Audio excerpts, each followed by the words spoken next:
Olá, família, sejam todos bem-vindos ao estudo diário das Escrituras. Hoje nós vamos estudar aqui Alma capítulo 38. Alma agora está falando ao seu filho Siblom. Ele vai falar poucas coisas aqui, são 15 versículos apenas, mas ele vai falar coisas grandiosas. E só por o que está escrito aqui a gente consegue ver que Siblom, ele era um filho excepcional, tá bom? Em muitos e muitos aspectos. Então, vamos lá para o nosso estudo aqui.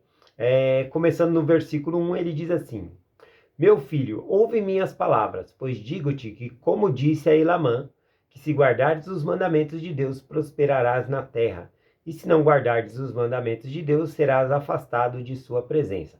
O mesmo que valia para um filho, valia para outro, e o mesmo vale para nós. Se guardarmos os mandamentos de Deus, prosperaremos na face dessa terra. Teremos a presença do Senhor junto conosco. O versículo 2 tem vários aprendizados aqui, então vamos lendo e já explicando aqui. Diz aqui o versículo 2: E agora, meu filho, confio que terei grande alegria em ti, devido à sua constância e fidelidade a Deus. Então veja que pela conduta, né, de Siblom, ele já confiava que ele ia ter grandes motivos para alegrar por conta de Siblom. Aliás, Siblom já era um grande orgulho ali para o pai dele, tá bom? A gente vê aqui que o pai dele tece muitos elogios a Siblom pela maneira que ele é. E aqui ele está destacando a fidelidade dele a Deus. E é mediante a essa fidelidade a Deus que ele fala que no futuro também ele confia que vai ter grande alegria em Siblom. Ele fala de coisas do passado, mas também ele fala que no futuro, né, ele vai continuar tendo alegria. Diferente, por exemplo, de lá em 1 Nef, capítulo 8, quando Leí, ele tem a visão da árvore da vida. E aí, então, naquele sonho, que é uma visão, ele compartilha com Lamã e Lemuel. Ele fala primeiro para Nef e Sam que tem grande motivo de alegria por eles, porque eles provaram do fruto e permaneceram na árvore. Mas a Lamã e Lemuel, ele temia excessivamente por eles, porque eles estavam se rebelando constantemente contra Deus. Então o fato aqui de Alma, né, está confiante de que ele vai ter muita alegria no filho dele, é porque o filho dele, ele está reto no caminho do Senhor, tá bom? Por conta da constante dele, da constância e fidelidade a Deus. Ele continua: porque assim como principiaste em tua juventude a confiar no Senhor teu Deus, da mesma forma espero que continues guardando os mandamentos, porque bem-aventurado é o que persevera até o fim. Veja, né, que Siblom, ele era um jovem, e já desde jovem ele guarda os mandamentos do Senhor, é perseverante ali, então ele é um motivo de grande alegria. Ele fez missão entre os oramitas, tá bom? O pai dele fala também dessa missão dele, elogia ele nessa missão também. Então vamos ver mais algumas características aqui de Siblom. Versículo 3: Digo-te, meu filho, que eu já tive grande satisfação por tua causa, devido à tua fidelidade e tua diligência, e à tua paciência e longanimidade contra os oramitas. Então ele está compartilhando aqui da alegria que ele teve de ter o filho dele na missão lá, compartilhando o evangelho, porque o filho dele teve muita paciência. Veja que ele fala que ele vai ter grande alegria no futuro, mas que ele já teve também no passado. Então Siblom, ele é um filho excepcional aqui, tá bom? Ele fala sobre essas dificuldades que o filho dele teve e que ele teve paciência. Diz assim, versículo 4: Porque sei que estiveste preso, sim, sei também que fostes apredejado por causa da palavra, e suportaste todas essas coisas com paciência, porque o Senhor Deus estava contigo. E agora sabes que o Senhor te livrou. Né? Então, mesmo ele tendo passado ali por prisão, ter sido apredejado, ter passado por várias coisas na mão dos oramitas, ainda assim ele reconheceu que Deus estava com ele, que Deus livrou ele dessas coisas. Então veja aqui a visão, né, que Siblom ele tinha, que o pai dele reconhece que ele tinha também. Versículo 5: Agora, meu filho Siblom, quisera que te lembrasses de que, se puseres tua confiança em Deus, serás libertado de todas as provações e teus dissabores e suas aflições, e serás elevado no último dia. Então, lembrando, né, para ele, né, ou seja, ele já tinha confiança em Deus desde a da mocidade dele ali, mas se ele continuar lembrança no Senhor, né, confiança em Deus aqui. Ele fala que ele vai ser libertado, né, dos dissabores. Essa palavra dissabores para mim aqui é nova, eu tive que pegar no dicionário. Significa que ele vai ser libertado dos sentimentos de tristeza, tá bom? De infelicidade causada por outros problemas, perdas, sentimento de desconforto, desagrado, tá bom? De aborrecimento, de contrariedade. Então, todos esses sentimentos ele seria liberto, porque ele confia no Senhor. Ele continua aqui no versículo 6. Ora, meu filho, não quero que julgues que sei essas coisas por mim mesmo, mas é o Espírito de Deus que está em mim, que me dá a conhecer essas coisas. Pois se eu não tivesse nascido de Deus, não saberia essas coisas. Então, novamente, aqui ele presta, né? A alma presta o testemunho que ele sabe que essas coisas é verdadeira, tanto por experiência própria, porque ele passou por essas coisas e sabe que Deus abençoa aqueles que guardam os mandamentos, que vivem o Evangelho, mas também a questão aqui que ele sabe por meio do Espírito, tá bom? Por meio de revelação. Versículo 7, mas eis que o Senhor, em sua grande misericórdia, enviou o seu anjo a fim de declarar-me que eu deveria cessar de destruir, né, a obra de Deus entre o seu povo. E vi um anjo face a face, e ele falou comigo, e sua voz era como a de trovão, e abalou toda a terra. Aqui Alma ele reconhece que quando Deus mandou o anjo para ele, era um sentido de misericórdia, mesmo que ele foi repreendido. Deus repreende aquele a que ele ama, como está em Hebreus capítulo 12, versículos 6 e 7. Qual pai não repreende o seu filho? Repreende porque quer bem. Quando Deus largar de mão, ou quando um filho fala, lavei minhas mãos, não quero mais saber, é porque não se importa mais com o que acontecer com aquele filho. Mas não, aqui quando Deus nos repreende, faz a gente voltar para o caminho, é porque Ele nos ama. E assim foi com Alma, ele teve misericórdia de Alma e mandou o anjo dele lá advertir Alma, tá bom? Aqui ele continua, versículo 8, e aconteceu que eu passei 3 dias e 3 noites na mais amargurada angústia, e não obtive remissão de meus pecados, até rogar por misericórdia ao Senhor Jesus Cristo. Mas eis que clamei a Ele, e achei paz em minha alma. Observe, né, que Alma, ele ficou 3 dias e 3 noites atormentado ali pelos seus pecados, mas aquilo não livrou ele do pecado dele. Sofrer não significa que a gente está pagando pelos nossos pecados, né? Às vezes a pessoa vê a outra pessoa lá internada, sofrendo, com muita dor, aí a pessoa pensa, não, ele está pagando pelos pecados. Não, quem pagou pelos nossos pecados é Cristo, tá bom? O sofrimento pode fazer com que nós nos arrependamos, nos voltemos para o Senhor, dá uma certa lapidação em nós. Também, às vezes, é somente para que nós possamos continuar fiel a Deus, no sentido de que mesmo eu, em minhas dores, em minha angústia, como Jó, ele não blasfemou a Deus, né? Ele não amaldiçoou a Deus e morrer, né? Como a mulher de Ló havia falado para ele fazer. Então, as adversidades vêm. E aqui a gente observa, então, que Alma passou esses 3 dias, 3 noites aqui no tormento, mas ele fala que o que curou ele mesmo foi quando ele clamou o nome de Jesus, tá bom? Para que ele fosse perdoado dos pecados, e aí então ele é perdoado.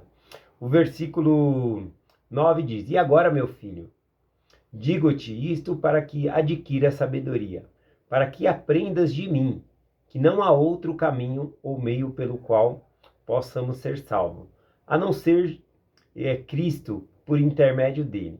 Eis que ele é a vida e a luz do mundo. Eis que ele é a palavra da verdade e da retidão. Então aqui, Alma novamente ele faz uma conclusão, falando, é por meio de Jesus Cristo. Não é pelo meio do nosso sofrimento, não é por nada. Quando eu clamei a Jesus e ele me perdoou dos meus pecados, eu me senti livre. Então ele coloca aqui que é por meio de Jesus. Versículo 10, agora ele começa alguns conselhos aqui, né, para Siblom, tá bom? A gente vê que não tem muita repreensão aqui, né? A gente não vê uma repreensão aqui. Aliás, vai ter alguns avisos de alerta para Siblom, mas não tem uma repreensão severa por algo que ele fez aqui. A gente vê que ele é um rapaz bom desde a meninice dele ali, né? Desde jovem. Continuando, versículo 10. E agora, como começaste a ensinar a palavra, assim desejo que continue a ensinar. e desejos que sejas diligente e moderado em todas as coisas. Bom, aqui ele fala duas coisas interessantes. Olha, você já começou a ensinar a palavra, foi um missionário excelente. Eu desejo que você continue a ensinar. Mas eu tenho duas coisas para falar para vocês. Seja diligente e moderado. Parece duas coisas opostas, né?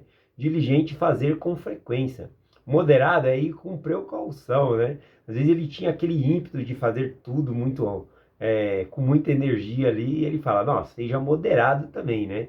Nessa parte aqui. Então, eu achei interessante essa parte.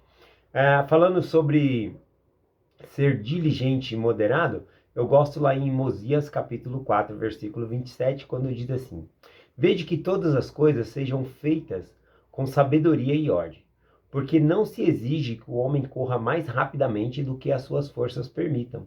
E novamente, é necessário que seja diligente. Veja, mesmo sendo moderado, né? Que Deus, ele não quer que a gente corramos mais rápido do que nossas forças permitem, mas nós devemos ser moderados também, tá bom? Mas ainda a palavra ser moderado não tira a diligência. Diligência, ser constante, tá bom? Eu peguei o sentido da palavra diligente aqui, significa ser aplicado, né? Dedicado àquilo, tá bom? Então é isso que significa. Vamos lá aqui, o versículo 11. Procura não ser orgulhoso, sim, procura não te vangloriares de tua própria sabedoria, nem de tua grande força.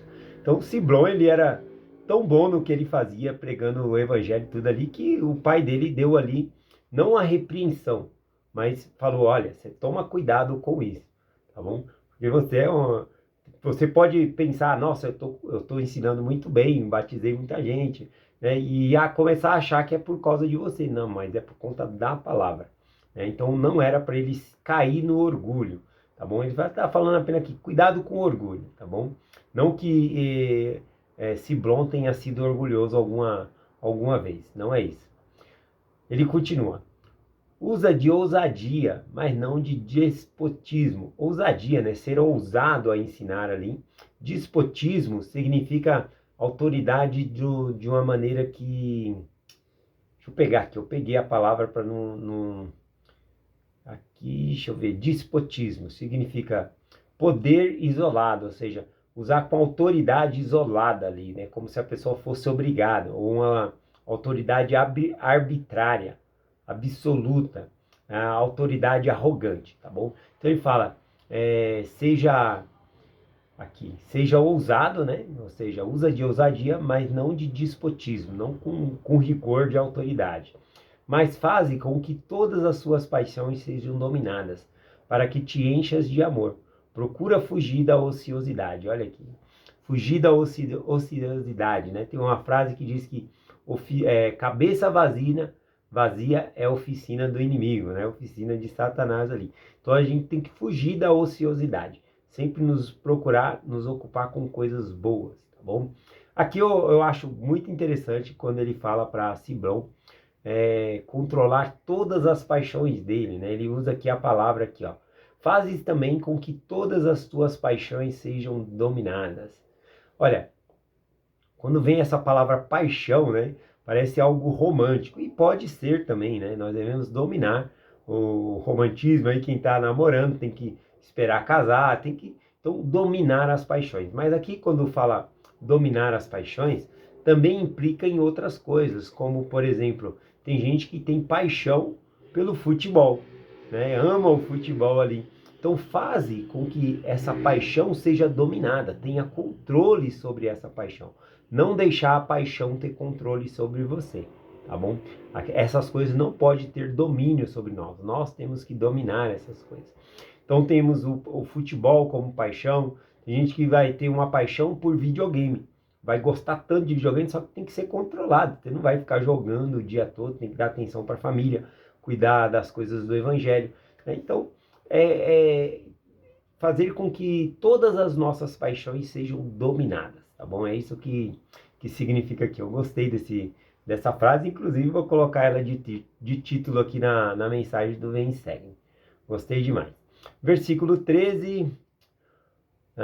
Não ores como fazem os aramitas, pois viste que eles oram para serem ouvidos pelos homens e para serem louvados por sua sabedoria.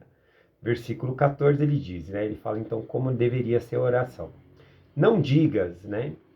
Ó Deus, agradeço por sermos melhores do que nossos irmãos. Dize assim, ó Deus, perdoa a minha indignidade e lembra de meus irmãos com misericórdia. Assim, reconhece a tua indignidade perante Deus em todos os momentos. Eu acho interessante isso, que ele coloca um parâmetro aqui para Siblom como Deus, tá bom? Porque se ele ficar usando de parâmetro com as outras pessoas, correria o risco dele pensar, eu sou melhor do que essas pessoas, olha o que eu faço e eles não estão fazendo, ou até mesmo diminuir o ritmo, né? Falar assim, essa pessoa que não faz tanto, eu vou fazer menos também, né? Tá tudo certo, né?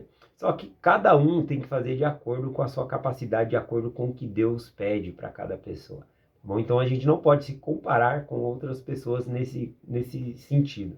Então por isso aqui o Senhor, ele usa como parâmetro o próprio Senhor, né? Ele pega e fala aqui, reconhece a tua indignidade perante o Senhor.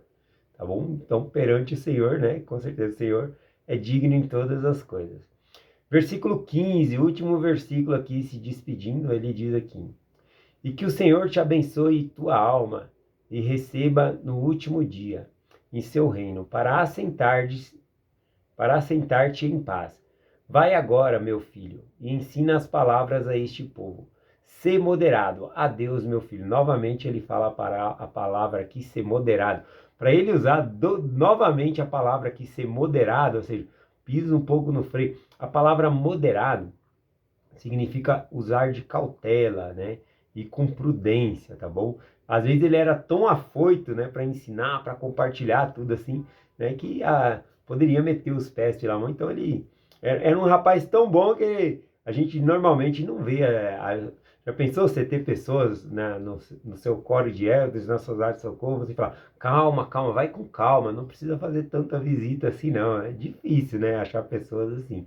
Mas aqui no caso de Siblom, ele era realmente excepcional, né? O pai dele falava, calma, calma, desacelera, vai devagar, vai com cautela, tá bom? Então eu acho muito interessante. Siblom, ele é um exemplo muito grande nas escrituras. Então hoje, estou finalizando aqui a designação do Vem Segue, a gente terminando aqui os 3 ou 4 capítulos dessa semana que teve, tá bom? A gente finaliza aqui hoje. E amanhã ainda eu vou vir falar um pouquinho sobre Siblom, né? Esse capítulo todo foi sobre ele, mas amanhã ainda tem um pouquinho de coisa para falar sobre ele. Então a gente volta sobre estudo com ele. É essa mensagem que eu compartilho com vocês. Em nome de Jesus Cristo. Amém. Até amanhã.